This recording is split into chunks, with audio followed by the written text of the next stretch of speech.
출애굽기 20장 16절 함께 읽겠습니다. 내 이웃에 대하여 거짓 증거하지 말라. 아멘. 이탈리아에 카를로 콜로디라고 하는 소설가가 있습니다. 이분이 1883년, 굉장히 오래됐지요. 1883년에 아이들을 위한 아동 소설을 하나 발표한 적이 있어요. 아마 우리 성도님들도 잘 아시는 그런 책일 것 같아요. 한번 보여주실래요? 네, 어떤 책일까요? 피노키오예요. 피노키오. 이 피노키오가 굉장히 오래됐죠. 1883년도에 쓴 소설입니다. 아이가 없던 제페토 할아버지가 나무를 깎아서 인형을 만들고 아이처럼 사랑하며 피노키오라고 이름을 붙여주었어요. 그날 밤 푸른 요정이 나타나서 인형에게 생명을 불어넣어 줍니다. 이 인형이 이제 사람처럼 살아서 움직이기 시작해요. 그 이후의 이야기는 성경의 이야기와 매우 흡사하지요. 큰 맥락으로는 탕자 이야기와 많이 닮아 있어요. 그 중에 우리가 잘 아는 에피소드가 하나 있습니다. 어느 날 할아버지가 외투를 팔아서 피노키오에게 책을 사줘요. 학교 가라고. 그런데 이 피노키오가 이 책을 홀라당 팔아버리지요. 그 말을 딱 손에 쥐어요. 근데 여우와 고양이가 이것을 뺏으려고 하자 급한 마음에 먹어버립니다. 이후에 푸른 요정이 나타나서 너 책 팔아서 금화 받았잖아. 그거 어디 있니? 그랬더니 피노키오가 당황하면서 나 그거 잃어버렸어. 그러자 뭐가 커졌어요? 코가 커졌어요. 요정이 너 잃어버렸다고? 좋아. 어딘지 얘기해. 내가 가서 찾아올게. 기억났다. 내가 잃어버린 게 아니고 약을 먹다가 내가 실수로 그 맛까지 같이 먹어버린 것 같아. 그리고는 코가 또 쓱 길어지지요. 피노키오는 자기의 잘못을 감추기 위해 거짓말을 하고 거짓말을 또 들키지 않기 위해서 또 거짓말을 하다가 코가 계속 길어져서 방 안에서 움직일 수 없을 정도가 되었습니다. 그러자 요정이 말하지요. 너의 코가 길어지는 이유는 너가 거짓말을 하고 있기 때문이야. 피노키오가 그제서야 부끄러움에 눈물을 흘리고 잘못을 뉘우치고 요정이 딱따구리 수백 마리를 불러서 코리를 쫙 쪼아서 원래대로 고쳐주었습니다. 저는 어릴 적 이 책을 보면서 가끔씩 제 코를 만져볼 때가 있었어요. 언제 만졌을까요?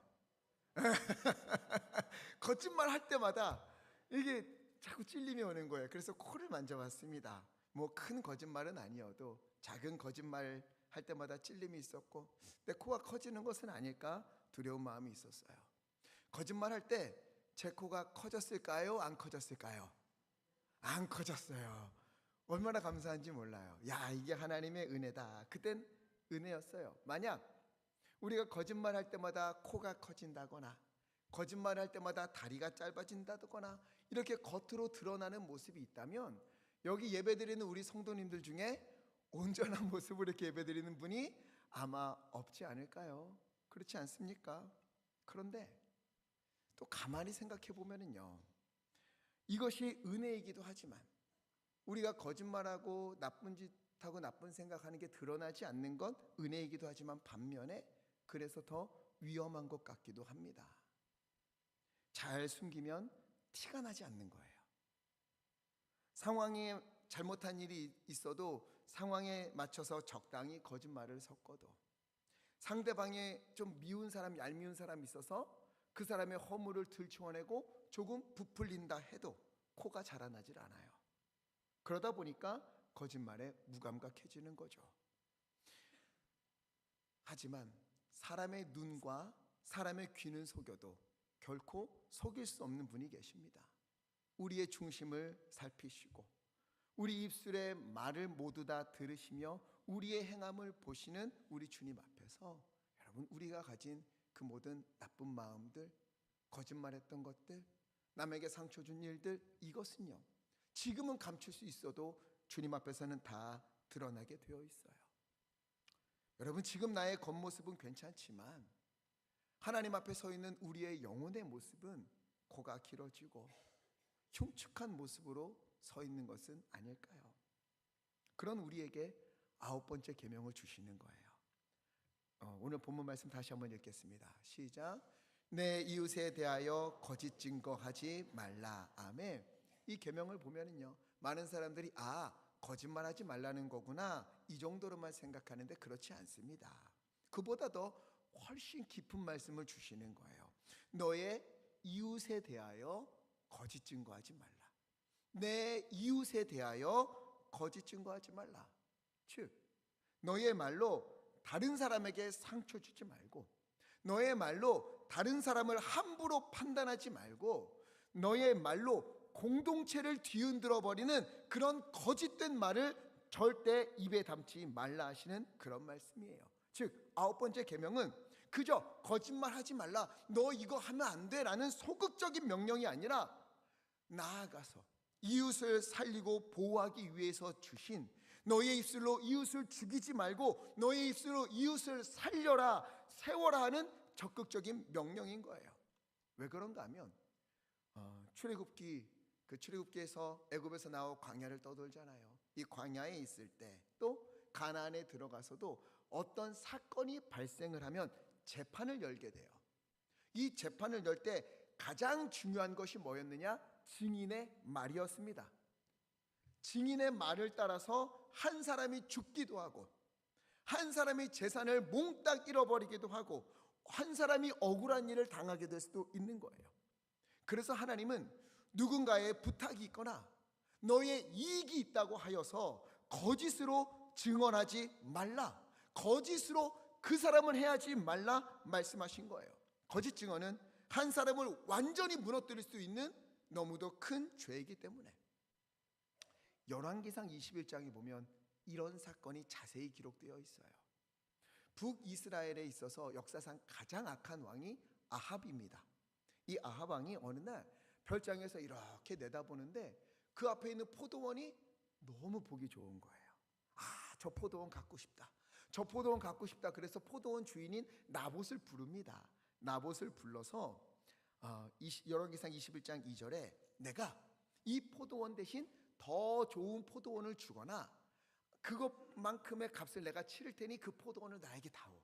나 그 포도원 너무 갖고 싶어. 그랬더니 나봇이 아합의 제안을 거절합니다. 왜 거절했느냐? 다른 이유가 아니라 그 땅은 하나님이 그 가문에 주신 기업이기 때문에, 유업이기 때문에 팔면 안 되는 거예요. 거절했어요. 아합이 너무 속상했어요. 너무 갖고 싶은 거예요. 밥도 안 넘어가고 잠도 못 자겠고 미칠 지경인 겁니다. 그러자 그의 아내 이세벨이 옆에 있다가 꾀를 내요. 8절에 아합의 이름으로 나봇이 사는 그 이스라엘 지역 지도자들에게 편지를 보내요. 어떤 편지인가? 10절. 두 사람의 증인을 매수해서 그 사람들로 하여금 나봇이 하나님과 왕을 저주하였다 거짓으로 고발하게 하라, 이거였습니다. 하나님을 저주하면 어떤 벌을 받습니까? 레위기 24장 16절. 여호와의 이름을 모독하면 그를 어떻게 하라? 반드시 죽일지니. 어떻게 죽여요? 온 회중이 돌로 그를 칠 것이니라. 그래서 두 사람이 나봇에 대해서 거짓말을 하고, 그것 때문에 사람들이 나봇을 끌어다가 돌을 던져 쳐서 죽이고 말아요. 이 포도원을 아합이 차지하러 가게 되는 겁니다. 사람이 얼마나 악합니까? 이 악한 일을 이루기 위해서 뭘 사용했어요? 율법, 말씀. 하나님을 저주했다라고 하면 죽게 되니까. 두 사람의 증인 보세요. 두 사람의 증인도 신명기 17장 6절. 만약 죽을 죄를 저지른 사람이 있다면 한 사람의 증인이 아니라 두 사람이나 세 사람의 증언을 듣고 행하라. 이게 율법이에요. 두 사람의 증언만 있으면 됩니다. 본래 이 말씀은 조심하라는 거예요. 신중하라는 거예요. 아무런 죄도 없는 이가 피해를 보지 않도록, 상처를 입지 않도록, 아픔을 당하지 않도록 하나님이 보호하기 위해서 이 법을 만들었어요. 그런데 욕심을 내기 위해서 이 법을 이용합니다. 두 사람의 거짓 증언으로 나봇을 억울하게 죽이는 거예요. 아합은 드디어 그 땅을 내가 차지하겠구나 신이 나서 내려가요. 하지만 하나님은 이런 악을 결코 그냥 두고 보지 않으십니다. 선지자 엘리야를 보내서 19절 아합에게 개들이 너희의 피를 핥게 될 것이다. 23절 이세벨에게도 개들이 이스라엘 성읍 곁에서 이세벨을 먹을 것이다. 무서운 심판을 내려요. 하나님은요, 거짓된 증인들로 인하여서 무고한 사람이 피해를 입고 상처를 받고 괴로움 당하는 것 결코 그냥 두고 보지 않으십니다. 로마서 12장 19절 함께 읽겠습니다. 시작. 내 사랑하는 자들아, 하나님의 진노하심에 맡기라. 기록되었으되 원수 갚는 것이 내게 있으니 내가 갚으리라고 주께서 말씀하시니라. 아멘. 다 아시는 하나님께서 반드시 갚아주신다는 거예요. 우리의 억울한 일들, 상처받는 일들 주님이 다 아십니다. 내가 굳이 나서서 막 반격하고 내가 더 큰 상처 주려고 하지 않아도 우리 주님이 다 갚으시니 주님께 맡기라는 거예요. 이 말씀은 거짓으로 이웃을 아프게 한 사람들에게는 참으로 두려운 말씀이고, 고통을 받는 이들에게는 큰 위로의 말씀인 거예요. 그래서 9번째 계명은요, 이웃에게 해가 가지 않게 하라, 그런 말을 하지 말라 말씀하신 거예요. 하지만 이러한 분명한 말씀이 있음에도 불구하고 얼마나 많은 이들이 괴로움을 당하는지 모릅니다. 제가 사역을 시작한 게 2005년이에요. 20년이 좀 넘었지요.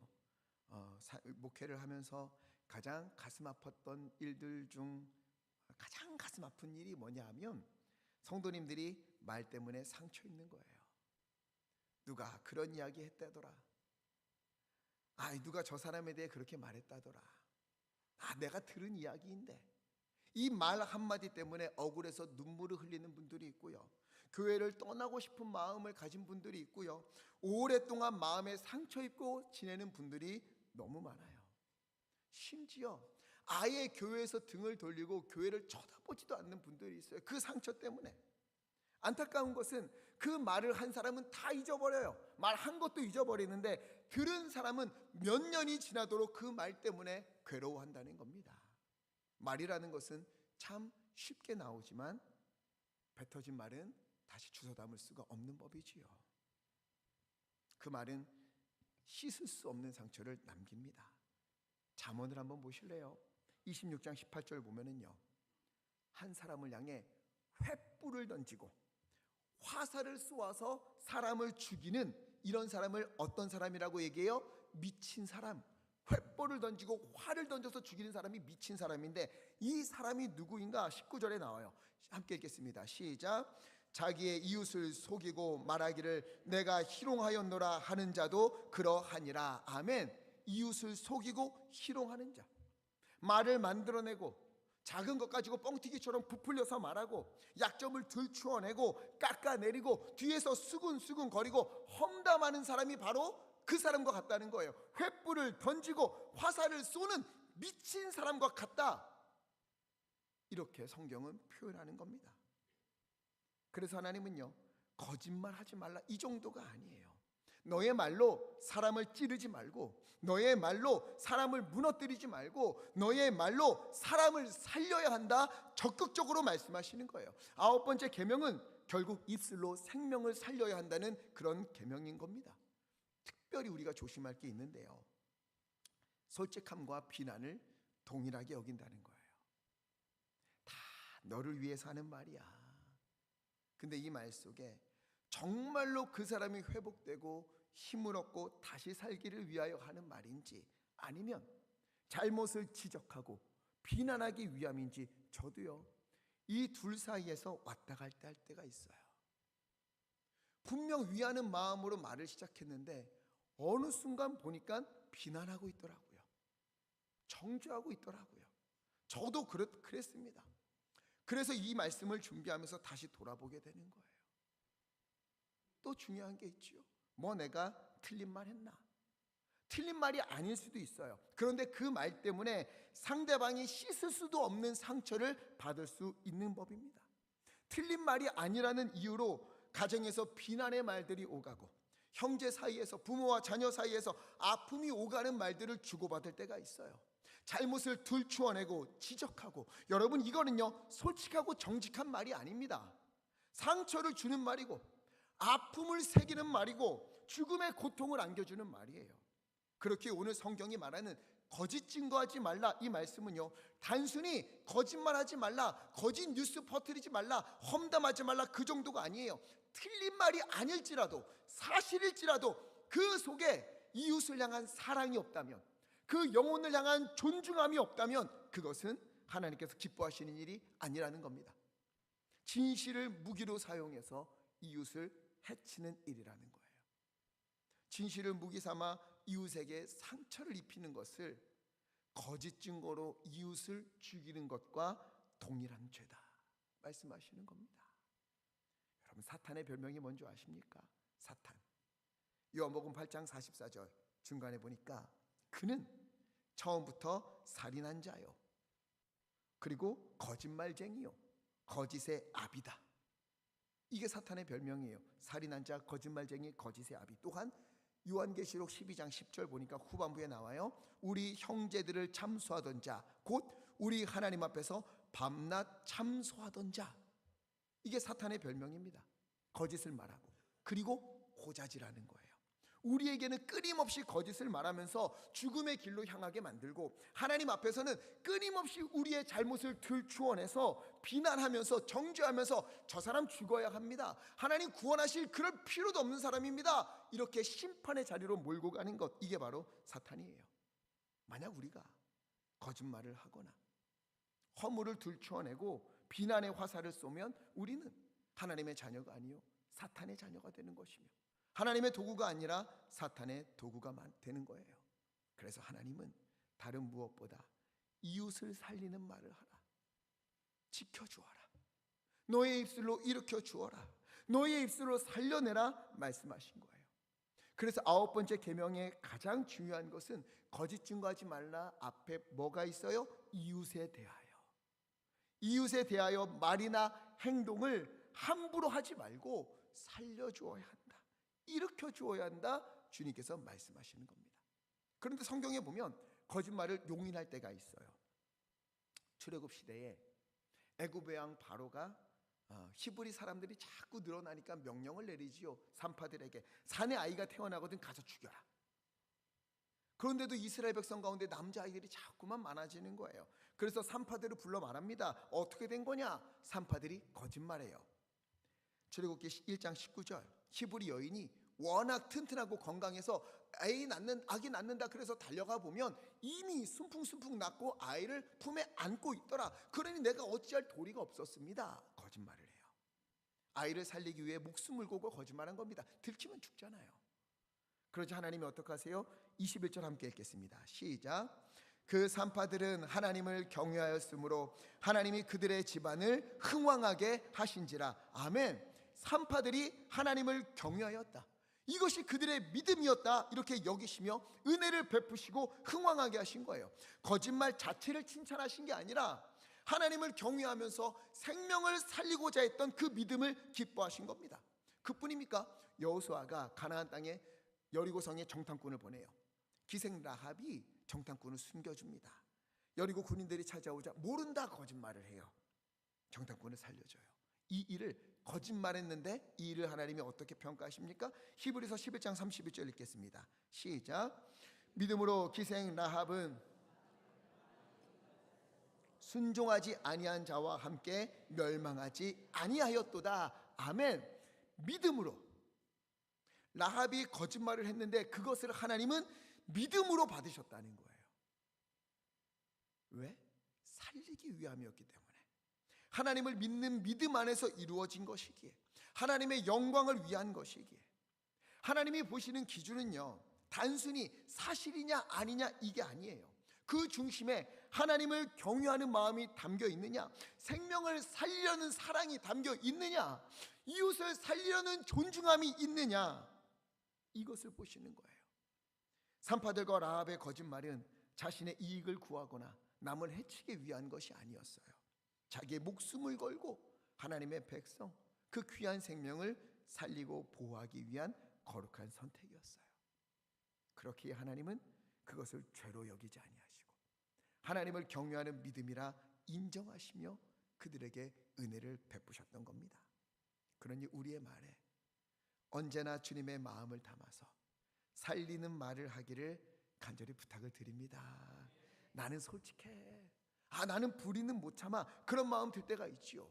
속에서 우라통 터질 때가 왜 없겠습니까? 그때 예수님을 기억하십시오. 예수님이요, 얼마나 불의한 일을 많이 당하셨습니까? 한밤중에 붙잡혔어요. 거짓 증인들을 내세워서 예수님을 모함합니다. 때리고 억울한 누명을 씌워요. 빌라도에게 끌고 가서 죽여야 한다, 사형시켜야 한다 외칩니다. 빌라도가 보니까 죄가 없어요.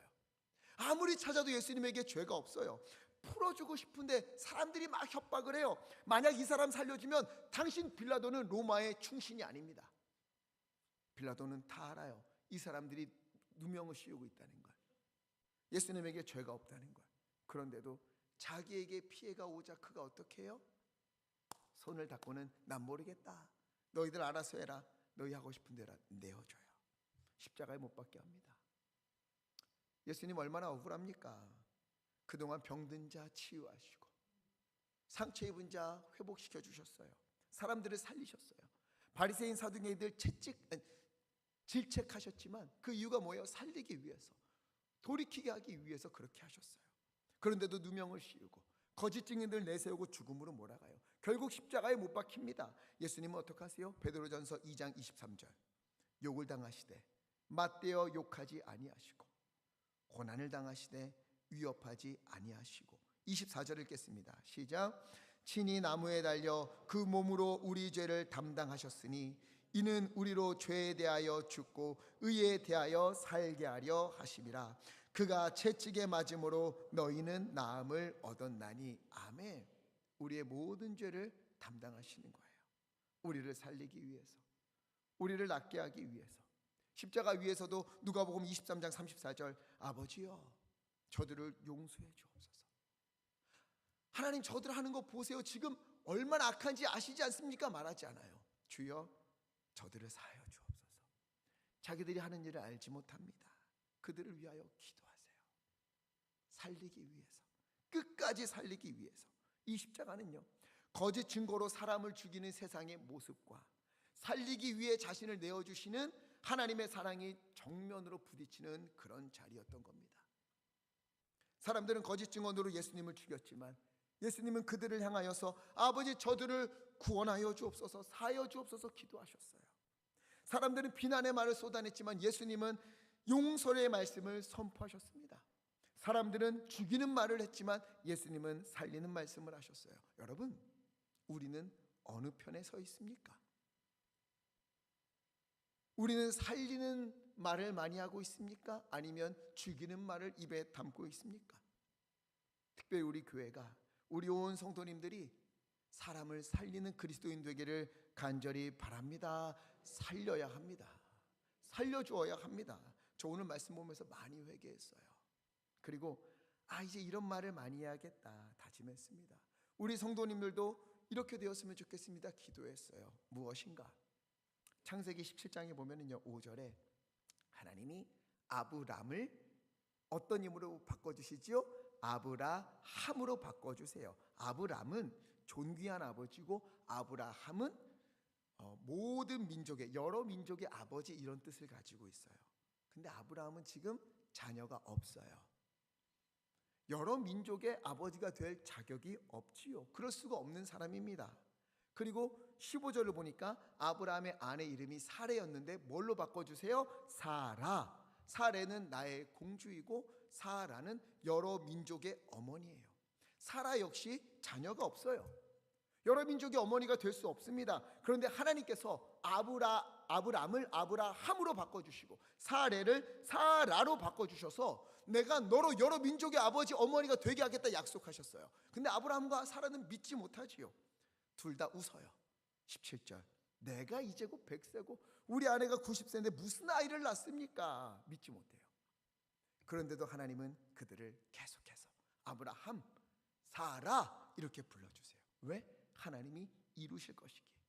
지금은 전혀 아니지만, 전혀 보이지 않지만, 그럴 능력도 없고 그런 믿음도 없지만 하나님이 그렇게 만들어 주실 것이기에 그렇게 불러주세요. 베드로도 보실까요? 그의 이름은 본래 시몬입니다.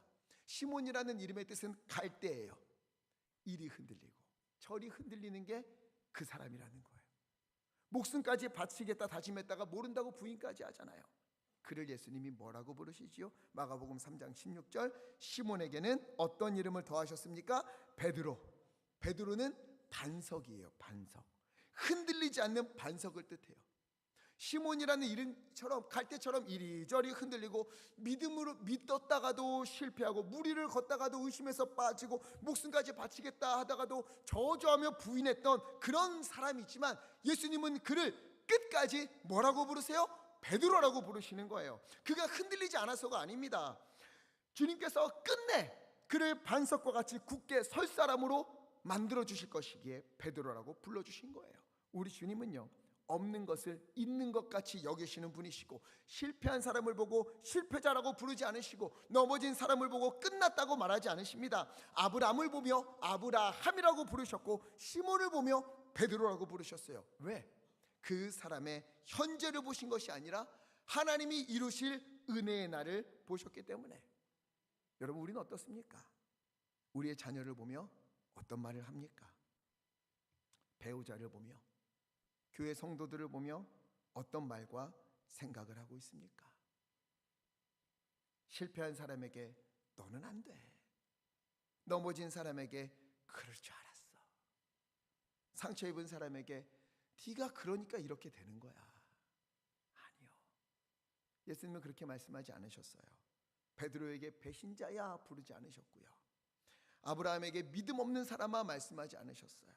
베드로, 그래도 너는 반석이야. 괜찮아. 넌 반석이 될 거야. 아브라함, 괜찮아.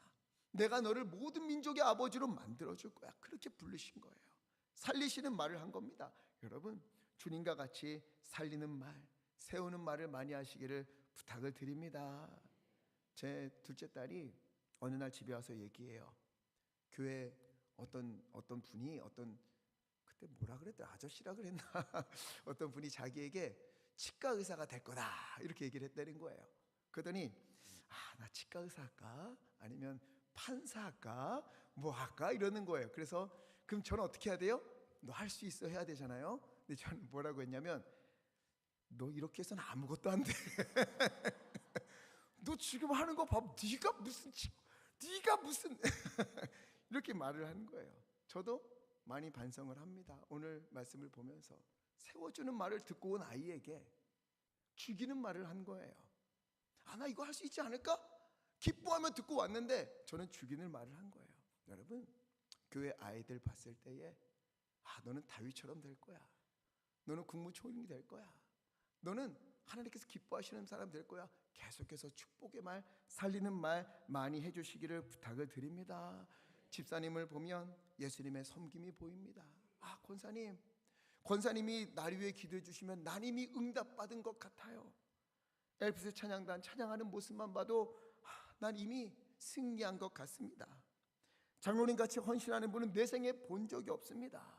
이런 말을 우리가 많이 했으면 좋겠어요. 우리 교회가 혹시나 지금은 부족한 모습이 보인다 하더라도 예수님이 하신 것처럼 시몬을 베드로라 부르시고 아브라함을 아브라함이라고 부르신 것처럼 주님의 마음으로 기대함을 가지고 기도하면서 그렇게 불러주시면 좋겠어요. 가정에서도 끊임없이 살리는 말씀을 해주십시오. 할 수 있어. 하나님이 함께 하셔. 하나님이 세우셔. 하나님이 이루실 거야. 그런데 이게 쉽지가 않아요. 왜? 눈에 보이는 게 있고 귀에 들리는 게 있잖아요. 속에서 부글부글 끓어오를 때도 있습니다. 억울한 일이 있을 때도 있어요. 그때 그 사람 때문에 저 사람 때문에 내가 이제 좋은 말 하려고 그랬는데 내가 살리는 말 하려고 그랬는데 너 때문에 다 망했어. 너가 나한테 이렇게 내가 그 말 못하게 됐잖아. 이렇게 말하는 게 아니라 나에게 집중하는 거예요. 다윗을 보세요. 시편 139편 다윗의 인생에서 가장 큰 모함을 받고 억울한 일을 받았어요. 사람들이 뒤에서 수근수근하고 어루글하게 했던 그때에 그 사람들 밉지요. 왜 안 밉겠습니까? 너무 미워 화가 나요. 그러나 그는 결국 이렇게 찬양합니다. 139편 23절 24절 함께 읽겠습니다. 시작. 하나님이여 나를 살피사 시험하사 내 뜻을 아옵소서. 내게 무슨 악한 행위가 있나 보시고 나를 영원한 길로 인도하소서. 아멘. 다윗이 이렇게 한 거예요. 하나님, 저들의 악함을 보니 내가 저들만 욕하고 있었는데 내 안에도 악함이 있는 것은 아닌지 돌아보게 됩니다. 나는 정직하고 깨끗하고 다른 사람을 위하는 것 같고 잘하는 것 같지만 주여, 혹시 그것이 나의 합리화는 아니었습니까? 착각은 아니었습니까? 내가 생각하고 싶은 대로 생각하고 받아들이고 싶은 대로 받아들인 것은 아닙니까? 성령님, 내 마음을 돌아봐 주십시오. 나보다 나를 더 잘 아시는 주님, 내 속에 악한 것이 있는 것은 아닌지 나를 좀 보시고 알게 하여 주옵소서. 기도하는 거예요. 억울하다, 아프다, 저들이 잘못이다 말하는 중에도 내 속에 악한 것은 없는가? 주님, 나를 정결하게 하소서 구하는 거예요. 여러분, 우리에게도 이 마음이 필요한 것 아니겠습니까? 위에서 하는 말이 정말로 위에서 하는 말이고 그 사람을 살리기 위해서 하는 말인지, 솔직히 말한다는 것이 솔직을 넘어서서 무례함을 보여주고 있는 것은 아닌지, 잘되라고 하는 말에 나의 감정이 실려서 상처를 주고 있는 것은 아닌지, 내 기분에 따라서 감정에 따라서 말하고 행하는 것은 아닌지, 우리는요, 말씀 앞에, 주님 앞에 마음을 다해 물어야 하는 거예요. 혼자 생각하면 합리화하게 되어 있어요. 다른 사람에게 자꾸만 내 입장을 이야기하면 합리화하게 될 뿐입니다. 나의 마음 깊은 곳을 헤아시는 주님 앞에 기도하며 물어야 돼요. 말씀을 보며 자신을 살펴야 합니다. 주여, 내가 살린다고 하지만, 저 사람을 위해서 한다고 말하지만 하나님이여, 죽이고 있는 것은 아닙니까? 무너뜨리고 있는 것은 아닙니까? 정죄하고 비판하고 있는 것은 아닙니까? 생명을 말한다고 하지만 그 사람을 죽음으로 몰아가는 것은 아닙니까? 주여, 나를 좀 불쌍히 여기사 돌아보게 하시고 돌이키게 하옵소서. 여러분, 그래야 우리가 이 9번째 계명을 지키며 살 수 있는 거예요.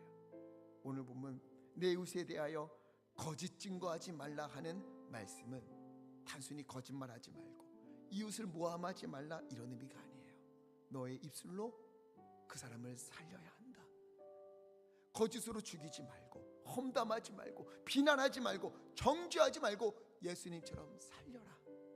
십자가의 길을 걷는다면서 예수님 십자가 위에서 행했던 걸 너도 해야 되지 않겠니? 주여, 저들의 죄를 사하여 주옵소서 기도해야 되지 않겠니? 주님이 우리에게 말씀하시는 거예요. 마지막으로 에베소서 4장 29절 함께 읽겠습니다. 시작. 무릇 더러운 말은 너희 입 밖에도 내지 말고 오직 덕을 세우는데 소용되는 대로 선한 말을 하여 듣는 자들에게 은혜를 끼치게 하라. 아멘, 아멘. 이 말씀을 좀 가슴에 새겼으면 좋겠어요. 더러운 말은 하나님 입 밖에도 내지 않고 내 마음에도 품지 않도록 나를 좀 붙잡아 주옵소서. 덕을 세우고 사람을 살리는 말들, 선한 말들이 나에게 넘쳐나게 하시고, 그래서 어디에 가든 누구를 만나든 그 사람을 세우고 살리는 믿음의 사람 되도록 나를 인도하여 주시옵소서. 기도하시기를 간절히 부탁을 드립니다. 예수님이 우리를 살렸듯이 우리를 통하여 한 영혼이 살아나고, 한 영혼이 주님 앞에 서고, 낙심한 자가 힘을 얻고, 무너진 자가 일어나고, 죽어가는 자가 살아나는 놀라운 역사가 우리의 입술을 통해서, 우리의 삶을 통해서 전해지고, 그리하여 온 성도님들이 다 회복되어서 서로 살리는 말들을 끊임없이 나누어서 주님의 은혜로 가득한 생명이 넘치는 우리 교회 각 가정, 우리의 인생길 되기를 우리 주 예수 그리스도 이름으로 간절히 축원합니다. 그래서 이 찬양이 함께 부르고 싶어요. 주여, 내 마음에 주를 향한 사랑을 가득 부어 주옵소서. 나의 발엔 주님이 주신 진리를 채워 주시옵시고, 나의 눈에는 주님의 눈물을 채워 주옵소서. 내 입술에는 찬양의 향기가 넘치게 하시고, 두 손에는 주를 닮은 섬김이 나의 삶의 주의 흔적 새겨 주옵소서. 우리 마음을 다하여서 믿음으로 함께 찬양하겠습니다. 내 마음에 주를 향한 사랑이, 나의 말엔 주가 주신 진리로, 나의 눈에 주의 눈물 채워주소서.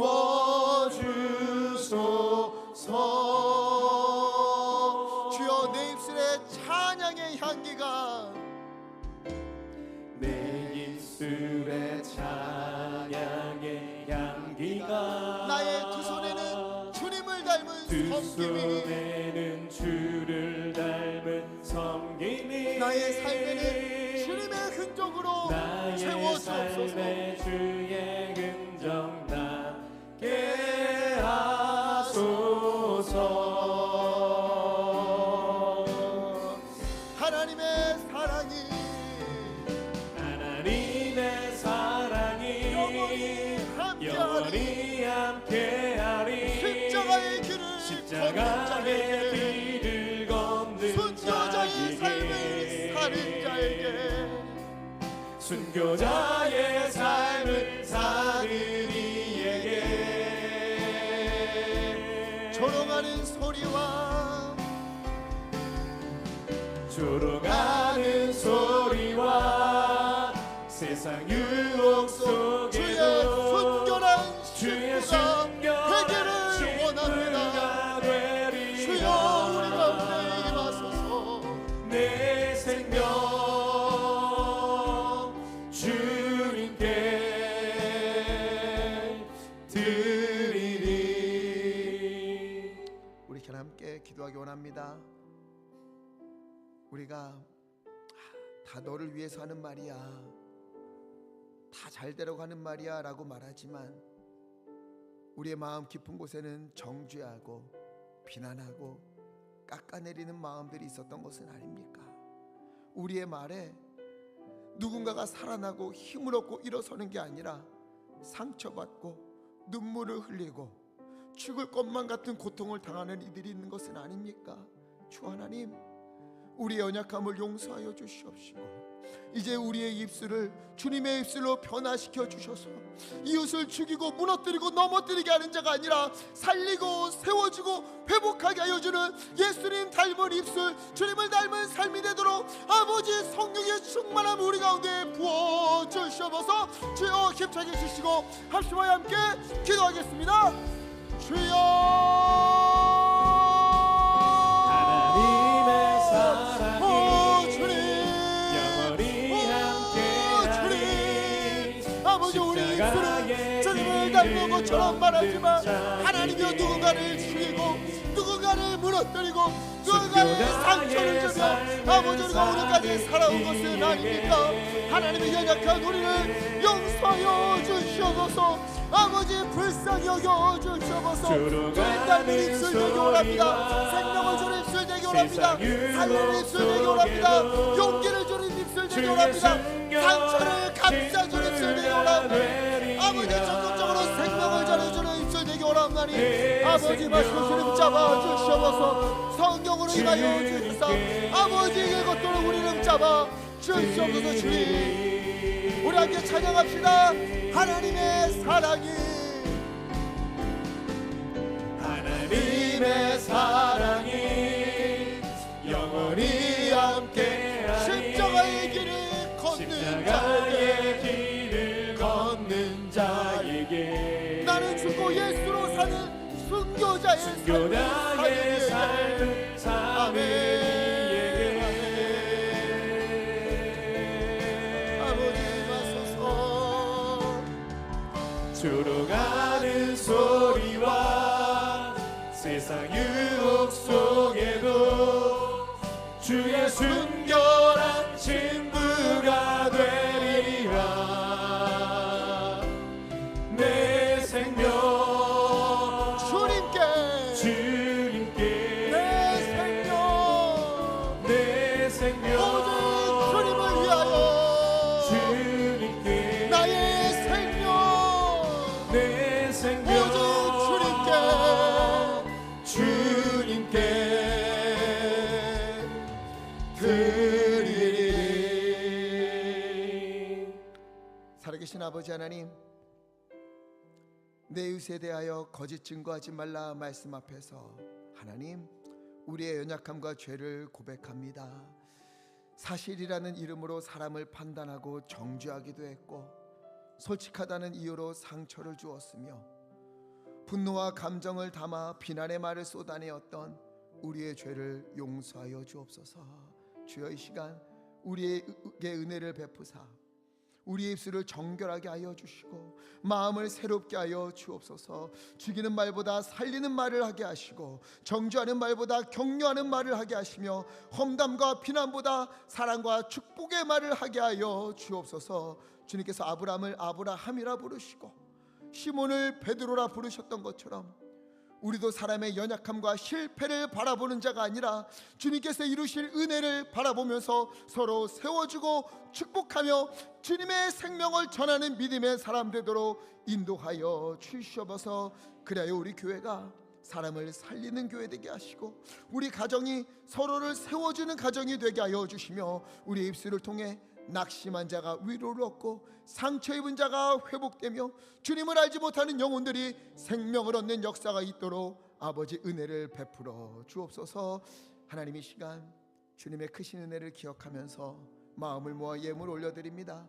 내게 있는 모든 것이 하나님의 것임을 알기에 11조를 구별하여 주님 앞에 올려드리고 감사하며 드리고 마음의 소원을 담아 올려드리고 또 선교하며 주님 앞에 올려드린 이 예물들 주님 기뻐받아 주시옵소서. 감사의 제목은 배가 되게 하여 주시옵시고 소원하는 기도의 제목은 하나님이여 주님의 크신 응답으로 누릴 수 있도록 은혜를 베풀어 주옵소서. 이 예물이 쓰여지는 곳에 하나님의 나라가 넘치게 하여 주시옵시고 드린 손길 하늘 문을 여사 넘치는 은혜와 복으로 부어 주시옵소서. 주여 우리 성도님들 위하여 기도합니다. 하나님 아픈 이들 몸이 아파 주님의 치유하심을 간구한 이들에게 여호와 라파 치유 하나님이여 찾아가셔서 어루만지시사 아버지 회복하시고 고치시고 치유하여 주시옵시고 마음이 무너진 이들은 힘을 얻어 다시 일어서게 하여 주시오며 믿음의 길에서 흔들린 이들은 주 하나님 붙잡아 주시사 주님의 길로 인도하여 주시옵소서.